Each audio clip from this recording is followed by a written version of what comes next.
जय हिंद दोस्तों। आज की हमारी क्लास करंट अफेयर की 11वें नंबर की क्लास है। 10 क्लासों में हम लोगों ने 380 प्रश्नों पर विस्तृत चर्चा कर ली है। अब जो भी हमारे साथी जो पीडीएफ के भरोसे बैठे हैं तो वो ऐसा ना करें, कृपया क्लास से अपना पूरा अध्ययन निरंतर रखें। और बाद में मैंने बोला था कि जैसे ही एडमिट कार्ड आएंगे आप लोगों के, उसके हम 5-7 दिन पहले आप लोगों को पीडीएफ, वो भी जीके, करंट और जो भी हो सके सारे की उपलब्ध करवा दी जाएगी। लेकिन उसके पहले आप लोगों को ईमानदारी से मेहनत करनी है, अध्ययन करना है। पीडीएफ केवल आप उस पीडीएफ को जो भरोसे रहना है वो केवल प्रैक्टिस के जो हमारा होगा वो रिवीजन होगा। यदि और इसके अलावा कुछ और भरोसे पे आप रहते हैं तो अपने आप के साथ धोखा करेंगे, ऐसा बिल्कुल नहीं करना है। धर्म की क्लास हमारी 27 से 28 तारीख तक चलेगी और जब तक अपनी धर्मगुरु पोस्टिंग पर निकलने जाते हैं जब तक हमारी निरंतर चलती रहेगी क्लास। और उसमें हम लोग कोशिश करेंगे कि ज़्यादा से ज़्यादा हम लोग प्रश्नों का अपना अभ्यास कर सके। तो ये याद रख लेना। अब शुरू करते हैं। किस देश द्वारा अयोध्या भगवान श्री राम का डाक टिकट जारी किया गया है? ये हमारे जो विदेश मंत्री हैं जयशंकर प्रसाद जी, वो लाहौस गए थे। वहाँ एक बैठक में वियंतियाने उसकी राजधानी है। तो लाओस देश में, ये हमारी पूर्वी एशिया का देश है, इसको विशेष तौर पर याद रख लेना। ऑप्शन डी है। थाईलैंड अभी ज़्यादा चर्चाओं में रहा, इंडोनेशिया भी ज़्यादा हमारे भारत से चर्चाओं में रहा, वियतनाम भी रहा। लेकिन ये जो डाक टिकट जारी किया गया है ये लाओस के द्वारा किया गया। इसकी राजधानी वियंतियाने। देखो, जो पड़ोसी देश हमारे हैं दक्षिण पूर्व एशिया के या दक्षिण एशिया के, उनसे हमारी सीमा के साथ साथ राजधानी के भी प्रश्न बन सकते हैं। तो इसके आधार पर हम लोगों को ऐसी चीज़ें देखते चलना। ये हमारा डाक टिकट जारी किया गया, इसके साथ साथ ये राजधानी के रूप में भी महत्वपूर्ण था, इसलिए मैंने क्वेश्चन डाला है। ठीक है, ऐसे प्रश्नों पर हम लोगों को थोड़ा अपनी दृष्टि बनाए रखनी। आज़ाद भारत की ओलंपिक में 2 पदक जीतने वाली है मनु भाकर। मैं अलग से क्लास में पढ़ा चुका हूँ, इसको याद रख लेना है मनु भाकर जी को। और इनके द्वारा जो 2 पदक जीते गए वो निशानेबाजी से संबंधित हैं, ये सभी को जानकारी होगी। वो बहुत अच्छी तरह से मैंने क्लास में विस्तृत समझाया था। जो भी ना यदि वो क्लास देखे हों, 4 हमारे जो भी भारत रत्न के बराबर हमारा मेजर ध्यानचंद खेल रत्न पुरस्कार है वो दिया गया था 4 खिलाड़ियों को। वो क्लास आप लोग जरूर दे सकते हैं जो भी हमारी क्लास में नए जुड़ते हैं। ठीक है, महिला एशिया कप किसने जीता इस बार? देखो, सबसे ज़्यादा 8 बार महिला एशिया कप भारत ने जीता था, लेकिन 6वीं बार श्रीलंका ने जीत लिया है। भारत ने 7 बार जीता है और श्रीलंका ने 6वीं बार महिलाओं ने जीता है लगातार। अभी हाल ही में सभी लोगों को याद होगा कि जो एशिया कप हमारा हुआ था वो श्रीलंका ने जीता है, केवल 9 विकेट से जीता है शायद। तो ये जरूरी नहीं है, लेकिन ये याद रखना है कि जो भारत लगातार विजेता रह रहा था तो इस बार श्रीलंका ने जीत लिया है, ये याद रख लेना है। पुरावेशों की अवैध तस्करी रोकने के लिए सांस्कृतिक संपत्ति समझौता किसके साथ किया गया? ये अभी हमारे जो प्रतिनिधि थे राष्ट्रीय, वो अमेरिका गए। वहाँ पर जो भी मूर्तियाँ हैं वहाँ पर पुरावेशों की हमारी प्राचीन सांस्कृतिक विरासत थी वो लौटाई गई। और साथ ही समझौता भी ये हुआ, तो ये हमारा अमेरिका के साथ हुआ है। ऑप्शन इसका डी है, अमेरिका के साथ हुआ है। अब कुछ भी ऐसा कुछ आ जाए अवैध तस्करी जो वापस करने का, तो आपको आंख बंद करके अमेरिका पर टिक लगाना। ठीक है। भारत का पहला भूमिगत संग्रहालय कहाँ खुलेगा? ये खुलेगा हमारा भूमिगत संग्रहालय दिल्ली में, इसका ऑप्शन डी है। थोड़ी इस पर विशेष तौर पर याद रखना है कि मैंने एक अभी पानी का संग्रहालय महाराष्ट्र में बताया था, अब ये हमारा दिल्ली में भूमिगत संग्रहालय हुआ। आईआईटी खड़गपुर द्वारा किसको डॉक्टर ऑफ साइंस की उपाधि? देखो, सुंदर पिचाई अब आप लोग किसके सीईओ हैं? गूगल के। ठीक है, इसका ऑप्शन डी है। मार्क जुकरबर्ग है, वो है हमारे फेसबुक के। नील मोहन है हमारे यूट्यूब के। बिल कैथकार्ट है हमारे व्हाट्सएप के। तो ये चारों आपको याद रखना है। देखो, अलग से एक संचार जो टॉपिक दिया गया है उसी संचार के माध्यम से, डिजिटल मीडिया के प्लेटफॉर्म के माध्यम से ऐसा एक प्रश्न तो 100% धर्मगुरु के पेपर फर्स्ट में पूछा ही जाता है। तो हमको इसके आधार पर तैयारी करनी है। देखो, पीडीएफ में मैं आप लोगों को समझाऊंगा नहीं, यहाँ जो हमारी क्लास चलती है इसमें मैं आप लोगों को बता देता हूँ कि कौन किससे संबंधित है और क्यों महत्वपूर्ण है।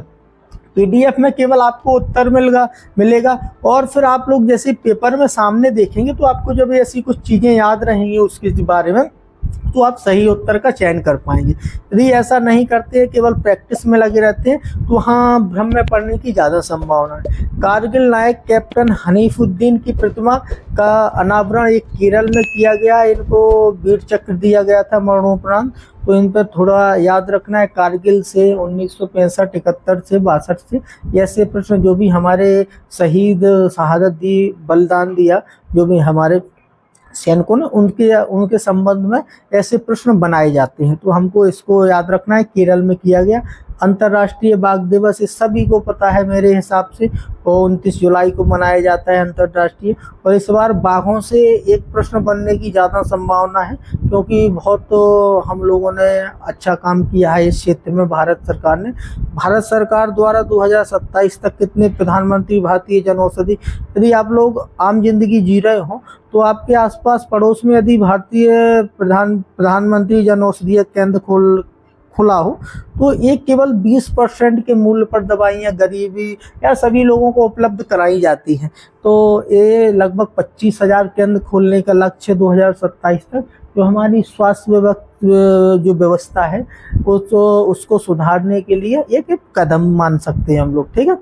390वां प्रश्न है हमारा, पहले एकीकृत कृषि निर्यात सुविधा किस बंदरगाह पर? ये जवाहरलाल नेहरू बंदरगाह पर स्टार्ट हुई है पहली एकीकृत कृषि निर्यात। ऑप्शन डी है इसका, याद रखना है। कृषि के क्षेत्र में हमारे यहाँ पर बहुत महत्वपूर्ण बदलाव आ रहे हैं, तो उसी को देखते हुए हमको ऐसी चीज़ें थोड़ी थोड़ी पता रखनी। इस बार हमारे यहाँ पर आलू उत्पादन भी बहुत ज़्यादा हुआ है, तो ऐसे प्रश्न अब कृषि में भी हम लोगों को महत्वपूर्ण योगदान हो रहे हैं, महत्वपूर्ण बदलाव हो रहे हैं, इसलिए हमको ये चीज़ें थोड़ी सी याद रखनी है। ठीक है।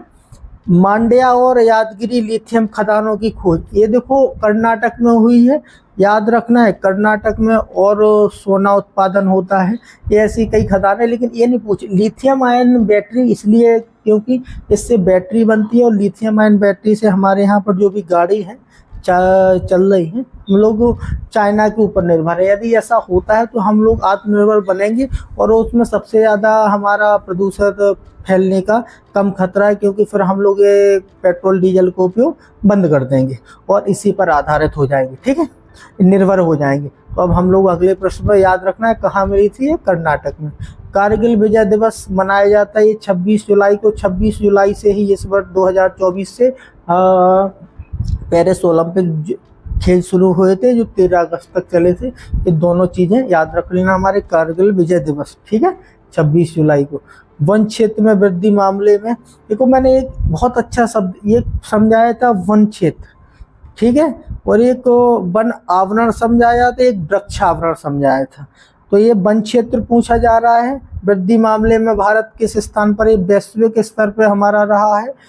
तीसरे स्थान पर, पहले पर चाइना है, दूसरे पर ऑस्ट्रेलिया है। भारत, ये फाओ फूड एंड एग्रीकल्चर ऑर्गेनाइजेशन के द्वारा ये रैंकिंग जारी की जाती है, तो हमारा वैश्विक स्तर पर भारत तीसरे नंबर पर है। ठीक है, वन आवरण में, वृक्षावरण में नहीं है। ठीक है। भारतीय वन सर्वेक्षण देहरादून के अनुसार भारत का कितना प्रतिशत? पहली तो आपको याद रखना है कि जो हमारा वन केंद्र है ये देहरादून में है, इसका ऑफिस। ठीक है, भारतीय वन संरक्षण का जो मुख्यालय है वो है देहरादून में। पहला इससे प्रश्न बन रहा है। अब वनों के अंतर्गत कितना प्रतिशत क्षेत्र वन है? इसमें वृक्ष नहीं जोड़ना है, वृक्ष यदि आवरण जोड़ेंगे तो वो फिर हमारा 24% से ज़्यादा निकल जाता है, लेकिन ये वनावरण है, ये 21.71% है। इसमें थोड़ा कन्फ्यूजन नहीं हो जाना है। वृक्षावरण और वनावरण दोनों जोड़ के 24.71 हो जाएंगे, और यहाँ हम लोग 21.71 होंगे केवल वनावरण को। ठीक है। 395वां प्रश्न हमारा, मुद्रा योजना के तहत ऋण सीमा को बढ़ाकर कितना किया गया? देखो, मुद्रा योजना एक बहुत सफल योजना मानी जा रही है। मुझे लग रहा है कि ये प्रश्न आपको 100% वहाँ मिलेगा, क्योंकि मुद्रा योजना के 10 वर्ष हुए हैं। 8 अप्रैल 2015 को ये शुरू हुई थी, इसलिए इसको अब 20 लाख रुपए कर दिया गया है। इसका वो लोन।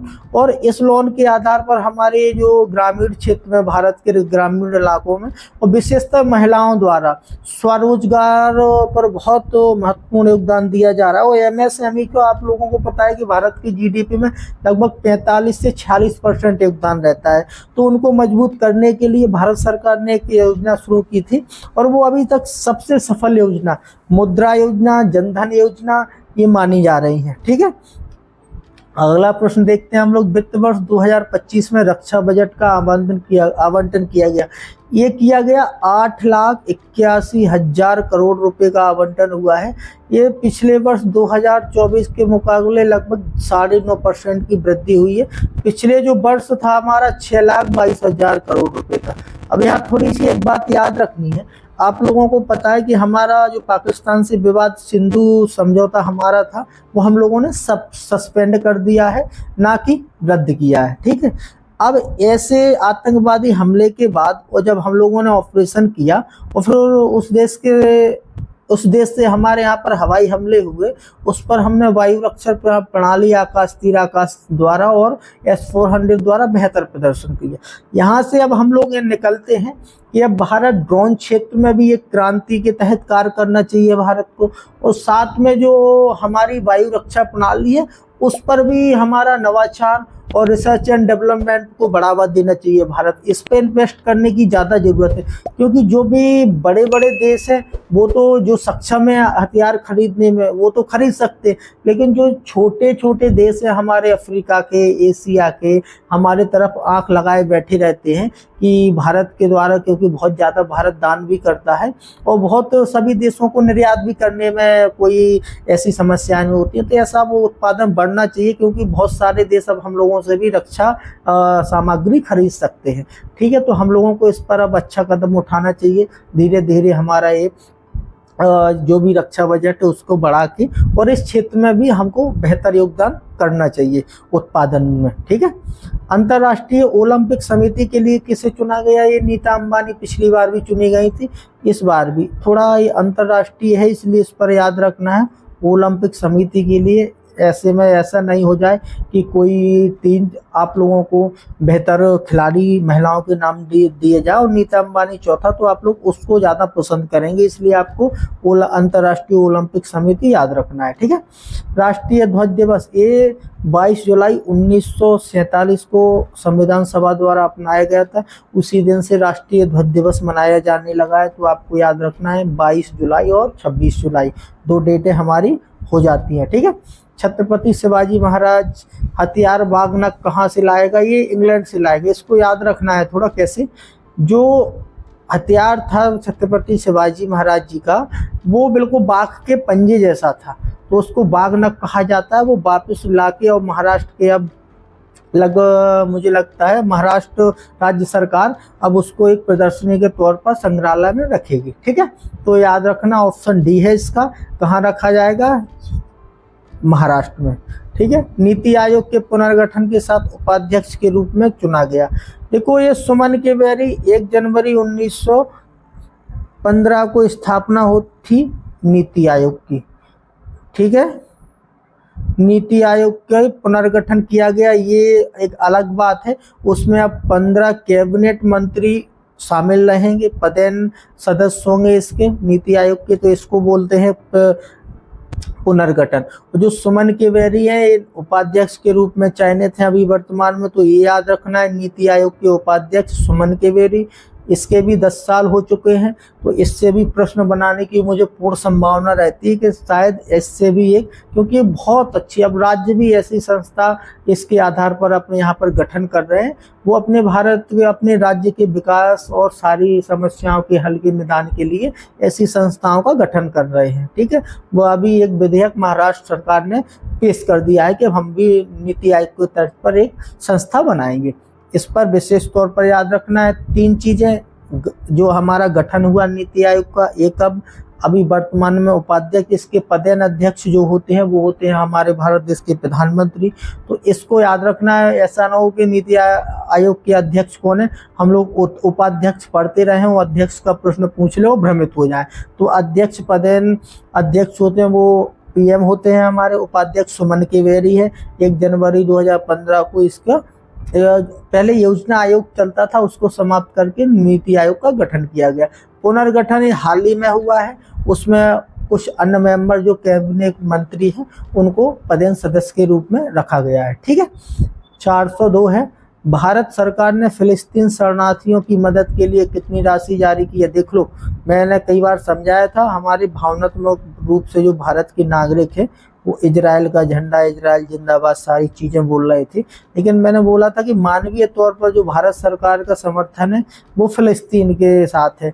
तो $5 मिलियन मतलब 50 लाख डॉलर की मदद की है संयुक्त राष्ट्र को। अब संयुक्त राष्ट्र फिलिस्तीन के नागरिकों के विकास के लिए उनकी मदद के लिए ये खर्च करेगी। ठीक है, इसको याद रखना है।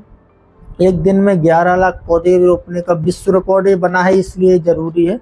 और विश्व रिकॉर्ड में हमारे सशस्त्र बल भी इसमें शामिल थे, ये इंदौर में बनाया गया है, तो याद रख लेना है कि सबसे ज़्यादा पौधे लगाने का इंदौर में, और ये हमारे सशस्त्र बलों ने प्रयास किया था, इसीलिए हम लोगों को थोड़ा जान लेना जरूरी है। किस राज्य सरकार द्वारा शहरी नक्सलवाद पर अंकुश लगाने के लिए, ये बहुत अच्छा विधेयक है, महाराष्ट्र सरकार द्वारा लाया गया है। जो अर्बन नक्सलवाद, आपने देखा होगा कि हमारे गृह मंत्री बार बार सभाओं में चर्चा करते रहते हैं, अर्बन नक्सलवाद, और ऐसा प्रश्न इंटरव्यू में बनता है, तो उसमें जब इंटरव्यू तक होंगे पर हम लोग अलग स्तर से इसको समझेंगे कैसा होता है, ये क्यों अभी ज़्यादा चर्चाओं में रहा है, इसके क्या प्रभाव हमारे भारत देश की एकता पर, अखंडता पर पड़ते हैं। अभी ये देखना है कि राज्य सरकार अपने स्तर पर इसका समाधान के लिए कदम उठाने लगी है। ठीक है। अगला प्रश्न हमारा है, वर्ष 2024 में भारत की औद्योगिक दर, देखो ये 5.9% बढ़ी है भारत की औद्योगिक दर। जो पिछली बार थी वो 5.7% थी, तो अब इसमें थोड़ा वृद्धि हुई है, इसलिए हम लोगों को औद्योगिक दर की वृद्धि देख लेनी है 5.9%। ठीक है, ये जीडीपी दर नहीं है, इसमें फिर हम लोग कंफ्यूजन हो जाए। यूएन की रिपोर्ट के अनुसार कितने वर्षों में भारत की जनसंख्या, ये 38 वर्षों में भारत की जनसंख्या घटने लगेगी। अभी इसलिए जनसंख्या संबंधित ये प्रश्न हमको जानना जरूरी था, क्योंकि अब हम लोग एक अंतर्राष्ट्रीय रिपोर्ट के अनुसार सबसे ज़्यादा जनसंख्या वाला देश का हम लोगों को गौरव प्राप्त हो चुका है, इसीलिए जनसंख्या संबंधित ऐसा हो सकता है कि आंकड़ा हमको जानकारी होना। और ये जरूरी नहीं है कि आप लोगों से सारे करंट अफेयर के प्रश्न पूछे जाएं, किसमें, रिटन पेपर में। इसका सबसे ज़्यादा संबंध आपको ऐसी चीज़ों की जानकारी रखने का सीधा डायरेक्टली संबंध इंटरव्यू से जुड़ता है। तो जो पूछा जाए महत्वपूर्ण, मैंने बोला कि मैं वो सटीक प्रश्न आप लोगों को समझाता हूँ जो आपके दोनों पेपरों से, रिटन में और इंटरव्यू में महत्वपूर्ण हो। तो आपको बहुत अच्छी तरह सारे प्रश्नों पर थोड़ा चिंतन करते हुए आगे बढ़ना है, क्योंकि आध्यात्मिक क्षेत्र में चिंतन बड़ा महत्वपूर्ण शब्द होता है। तो ऐसे हम लोग अध्ययन में भी चिंतन का ज़्यादा सहारा लेंगे। भारत में पहला ऑडियो विजुअल मनोरंजन शिखर सम्मेलन बेफ्स कहाँ आयोजित हुआ? ये गोवा में हुआ था, इसमें अंतर्राष्ट्रीय कई लोग आए, इसलिए हमको जानना ऑडियो विजुअल मनोरंजन शिखर सम्मेलन। ठीक है, भारत में पहला हुआ है, इसके पहले हमारा कहाँ हुआ था? सऊदी अरब में, तो इसलिए हमको ये जानना जरूरी था। 408वां एक्सरसाइज पिच ब्लैक की मेजबानी किसने? ये ऑस्ट्रेलिया ने की। देखो ये बड़ा महत्वपूर्ण एक्सरसाइज है, इसमें कम से कम 4000 प्लस जो हमारे फाइटर प्लेन हैं, लगभग 20 प्लस देशों की इसमें सहभागिता थी, और उनके 4000 प्लस फाइटर प्लेन, इसमें भारत भी सम्मिलित था। तो इसलिए एक्सरसाइज पिच ब्लैक ये सबसे बड़ा एक्सरसाइज मेरी नज़र में था, इसलिए मुझे लगा कि आप लोगों को बताना ज़्यादा महत्वपूर्ण है। तो कहाँ आयोजित हुआ है? इसके पहले मैंने एक और बताया था जो तमिलनाडु में हुआ था, वो यदि आप लोग ईमानदारी से क्लास लेते चल रहे हैं तो आपको ज़रूर पता होगा। ठीक है।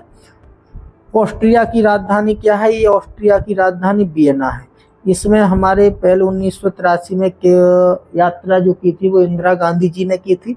लगभग 40-42 वर्षों के बाद अब हमारे पीएम मोदी जी वहाँ की रूस के बाद यात्रा की है ऑस्ट्रिया की।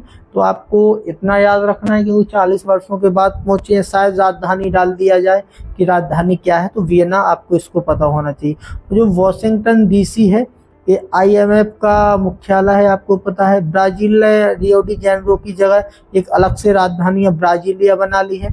बाकू जो अजरबैजान का एक शहर है, वहाँ पर हमारी COP29 की बैठक हुई है, United nation climate change of convention of climate change. ये बाकू शहर अजरबैजान से संबंधित है, इसलिए ऐसा हमसे पूछा जा सकता है। दुनिया का सबसे बड़ा रामायण मंदिर का निर्माण कहाँ हो रहा है? ये बिहार में हो रहा है। दूसरे चरण में लगभग 500 करोड़ का इसमें पैसा लगेगा और अयोध्या से भी लगभग 3 गुना बड़ा मंदिर बनेगा ये, ठीक है। तो ये बिहार सरकार के द्वारा एक बेहतर प्रयास माना जाएगा, क्योंकि पर्यटन के क्षेत्र में आप लोग थोड़ा धर्म के क्षेत्र में मत केवल देखा करो। हम जो देखते हैं मंदिरों का विकास, किसी मेलों का विकास, वो एक अर्थव्यवस्था की वृद्धि और वहाँ के लोकल नागरिकों के रोजगार के तौर पर देखते हैं, ठीक है। सरकार ने संविधान हत्या दिवस किस तारीख की? ये देखो 25 जून, जो 1975 में आपातकाल की घोषणा की गई थी 1976 में, 25 जून 1976 में यहाँ को वर्तमान भारत सरकार ने हत्या दिवस, संविधान की हत्या दिवस या ब्लैक डे के रूप में मनाया है। और इसका मुख्य उद्देश्य है किसी सरकार को नीचा दिखाना या उनके कर्मों को बताना नहीं है कि जो गलत की है, ये है कि आगे कोई भी ऐसा कृत्य किसी भी सरकार के द्वारा ना किया जाए, इसको इतना बुरे तरीके से पेश करना है सरकार का जो उद्देश्य है, ठीक है। 412 है विश्व जनसंख्या दिवस, 11 जुलाई को मनाया जाता है। इसमें हमारा भी बर्थडे है। जब मैं इसको याद किया करता था कभी कि हमारा जन्मदिन विश्व जनसंख्या दिवस, हम जब पैदा हुए जब विश्व की जनसंख्या अच्छी तरह से बढ़ रही थी, लेकिन अब हमको अपना पता चला उचित कि नहीं, ऐसा नहीं है। वो तो विश्व की नहीं, हमारी भारत की सबसे आगे बढ़ रही थी जनसंख्या जब हमारे पैदा हुए। तो इस दिन हमारा जन्मदिन भी है, तो याद रखना है विश्व जनसंख्या दिवस के दिन गुरु जी का जन्मदिन है, ठीक है। अगला है सींग वाली मेंढक की नई प्रजाति है, अरुणाचल प्रदेश में खोजी गई है। ये विश्व में एक अनोखी प्रजाति है, शायद पर्यावरण से जुड़ता हुआ ये मुद्दा है। और ऐसी चर्चाएं मुझे लगता है कि ना पूछे, लेकिन ऐसी शायद धोखे से डाल दे तो हमको पता होना चाहिए। SCO में नए सदस्य के रूप में कौन सा देश शामिल हुआ है? तो इसमें हुआ है बेलारूस, ठीक है। बेलारूस SCO में नए सदस्य के रूप में शामिल हुआ है, शंघाई कोऑपरेशन ऑर्गेनाइजेशन, इसको याद रख लेना है। अब आते हैं सर्वश्रेष्ठ कृषि राज्य पुरस्कार किसे दिया गया? महाराष्ट्र को प्रदान किया है सर्वश्रेष्ठ कृषि राज्य पुरस्कार, ठीक है। 416वां मसूद पेजेश्कियन किस देश के राष्ट्रपति चुने गए? ईरान के चुने गए। देखो आप अभी ईरान में अस्थिरता के तौर पर देख सकते हैं, जो ईरान और अमेरिका के इतने तनावपूर्ण संबंध चल रहे हैं, लेकिन भारत के फिर भी मित्रतापूर्ण संबंध बने रहते हैं। तो अफगानिस्तान, ईरान, बांग्लादेश, इनकी राजधानियां, साथ में इनके शासकों के नाम हमको जरूर जानकारी होना चाहिए। ऐसे ही प्रश्न बनाए जाते हैं, ठीक है, परीक्षाओं में। तो ऐसे प्रश्नों के लिए हमको तैयार रहना। PIB का महानिदेशक, PIB इसलिए चर्चाओं में कि बहुत सारी फेक न्यूज अभी तो ऑपरेशन सिंदूर में 7 मई को हमारी भारतीय सेना ने जो स्ट्राइक किया था आतंकवादी अड्डों पर, उस पर PIB के द्वारा बहुत सारे फैक्ट चेक में अफवाहों की न्यूज को सही गलत, जो गलत थी उनको सही के तौर पर पेश किया, इसलिए PIB भी ज़्यादा चर्चाओं में आ गया। तो इसके निदेशक को हमको याद रखना है, धीरेन्द्र ओझा को नियुक्त किया गया। ये गवर्नमेंट सूचना संस्था है PIB, ठीक है, इसको याद रख लेना है। Kargil war the turning point नामक पुस्तक का विमोचन किसने किया? ये देखो अरुणाचल प्रदेश के, ये पहले तो आप KT पटनायक हैं, ये हैं राज्यपाल। ये स्वर्गीय कर्नल MB रविंद्रनाथ, इनके द्वारा ये पुस्तक लिखी गई थी, ठीक है। और KT पटनायक द्वारा इसका विमोचन किया गया, Kargil war the turning point. तो विमोचन याद रखना है किसके द्वारा किया गया? KT पटनायक के द्वारा। यदि आपको शायद तो रविंद्रनाथ आप याद रख सकते हैं कि रविंद्रनाथ जी जो हमारे कर्नल, शहीद कर्नल हैं, उनके द्वारा ये लिखी गई थी। तो आपको याद रख लेना है the turning point Kargil war की, ठीक है। दुनिया की सबसे पुरानी गुफा पेंटिंग, ये इंडोनेशिया में खोजी गई। लगभग 50,000 52,000 साल पहले वैज्ञानिकों का दावा है ये इससे भी पहले की पेंटिंग है, लेकिन जो वहाँ गुफा में खोजी गई वो 45,000। तो उसमें 3 सूअर बने, एक व्यक्ति खड़ा है, वो व्यक्ति सूअरों से ऐसा लग रहा है कि जैसे इस पर चर्चा कर रहा है। तो हमको केवल ये देखना है कि सबसे पुरानी पेंटिंग इंडोनेशिया की लियांग टेंगवागे में खोजी गई है। ठीक है, अगला प्रश्न, यूनेस्को विश्व धरोहर समिति के 46वें सत्र की मेजबानी कौन कर रहा है? ये भारत ने की। 16 नवंबर 1972 को इसकी स्थापना हुई थी। ठीक है, विश्व धरोहर समिति भारत ने की है, ये पहली बार की है, इसलिए इसको और ज़्यादा महत्वपूर्ण। इसके पहले सऊदी अरब ने की है। तो 46वें सत्र की मेजबानी भारत ने की। ठीक है, 1965 युद्ध के नायक अब्दुल हमीद, ये अब्दुल हमीद मरणोपरांत इनको परमवीर चक्र प्रदान किया गया था, ये जानकारी होगी। दूसरी बात, इन्हें पाकिस्तानी सेना के टैंकों को उड़ा दिया था और उसमें शहीद हो गए थे। तो ये किसने किया है? ये मोहन भागवत ने। आप कितना भी दिमाग दौड़ाते तो मोदी जी, अमित शाह और राजनाथ सिंह तक पहुंच पाते, मोहन भागवत जी के पास पहुंच ही नहीं पाते उनके द्वारा कि ऐसी पुस्तक का विमोचन किया जाएगा, क्योंकि उनकी जो छवि है वो कट्टर हिंदू राष्ट्र के तौर पर बना दी है लोगों ने।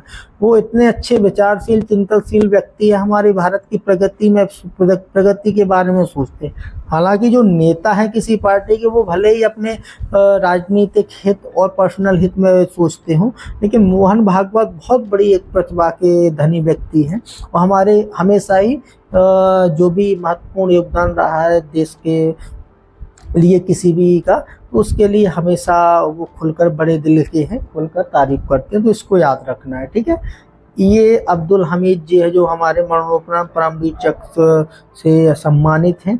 पुस्तक का विमोचन मोहन भागवत जी ने किया। आईसीसी पुरुष T20 विश्व कप 2026 का आयोजन ये भारत और श्रीलंका करेगा। खेलों से संबंधित प्रश्न भी बन जाते हैं, इसलिए आपको जरूरी है जानना। अंडर 23 एशियाई कुश्ती चैंपियन ने भारत ने 8 जॉर्डन के अम्मान शहर में हुआ है। भारत ने 8 मेडल जीते हैं और ये सभी देशों से सबसे ज़्यादा मेडल है। इसलिए हमको ये जानकारी रखनी है कि जो एशियाई कुश्ती चैंपियन हुई है अंडर 23, भारत ने कितने पदक, सबसे ज़्यादा पदक जीते हैं 8। इसमें 4 गोल्ड मेडल हैं और 2-2 करके कांस्य और हमारे सिल्वर मेडल है। टेस्ट में सबसे तेज दोहरा शतक बनाने, पहले बनाया था वो बनाया था एनालुअल सदरलैंड ने। ठीक है, अब जो बनाया है वो भारत की एक क्रिकेटर 194 गेंदों पर बना दिया था दोहरा शतक।